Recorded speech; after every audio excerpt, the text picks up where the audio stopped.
Financial position ही काय आहे याचा विचार जे सरकार असेल त्यांनी केला पाहिजे.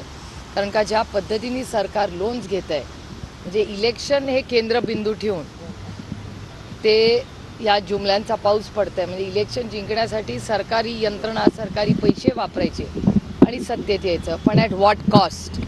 त्यांनी जरूर गरिबांची मदत केली पाहिजे, तर हो केलीच पाहिजे, पण किती लोन घेऊन मग दुसरे कुठले प्रोजेक्ट. म्हणजे आता त्यांचा सगळ्यात फेवरेट प्रोजेक्ट म्हणजे बुलेट ट्रेन. आता बुलेट ट्रेन तर कोणी मागत नाही, मग ते म्हणणार ह्याचं जॅपनीज गव्हर्नमेंट ह्याच्यात आम्हाला मदत करणार. तर आता जॅपनीज गव्हर्नमेंट केलं तर लँड ॲक्विजिशन तर सरकारलाच करायला लागणार आहे. किंवा जे पैसे त्यांनी वंदे भारतमध्ये, मी सातत्याने वंदे भारतच्या विरोधात बोलले. जेव्हा 6 ट्रेन तुमच्या चॅनलवर ते फ्लॅग ऑफ करत होते लोकसभेच्या इलेक्शनच्या आधी, तेव्हा मी सरकारला विनंती करत होते की वंदे भारत नको, गरीब रथ करा.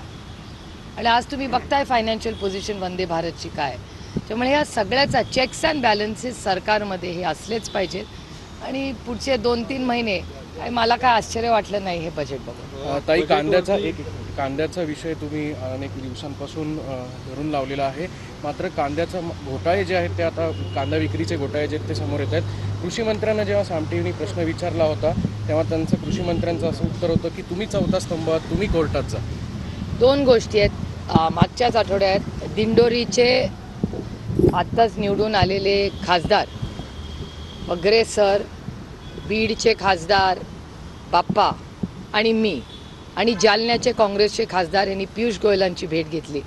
पियुष गोयलांशी आम्ही दूध, साखर आणि कांदा याची काय नक्की निर्यातीची, आयातीची काय पॉलिसी सरकारमध्ये, आणि त्याची म्हणजे सातत्याने होणारे बदल आणि त्याच्यामुळे जगामध्येही भारताचं नाव खराब होतं आहे आणि इथे शेतकरी अडचणीत येत आहेत. त्याच्यामुळे हे खूप पॉलिसी लेवल, फक्त जुमलेबाजी किंवा ब्रेकिंग न्यूज नसते हो, त्याच्या मागे खूप मोठं काम असतं, जबाबदारी असतात. आणि एखाद्या निर्णयाचा जो इम्पॅक्ट असतो तो काय एक दिवसाचा नसतो, तो काय न्यूज आयटम नाही आहे. त्याचे परिणाम खूप दिवस, महिने, वर्ष लोकांवर होत असतात. त्याच्यामुळे आणि 2 भाग आहेत. जेव्हा आपण एक्सपोर्ट करतो तेव्हा जगामध्ये आपली काय परिस्थिती आहे, म्हणजे ज्या पद्धतीने आपण कांदा अब्रप्टली बंद केला पाठवणं, त्याच्या जगाच्या मार्केटमध्ये आपली काय पोझिशन आहे. तसंच ह्या भारतातल्या शेतकऱ्यांनी, तुम्ही बघितलं या केंद्र सरकारच्या, तुम्ही जर डेटा पूर्ण भारताचा अनालिसिस केला तर ग्रामीण भागांनी या आता आधीचं मोदी सरकार आणि आत्ताचं NDA सरकार याला पूर्णपणे रिजेक्ट केलेलं आहे. हा डेटा स्पीक्स. मी डेटा वाईज बघते, मी कुणावरही टीका करत नाही.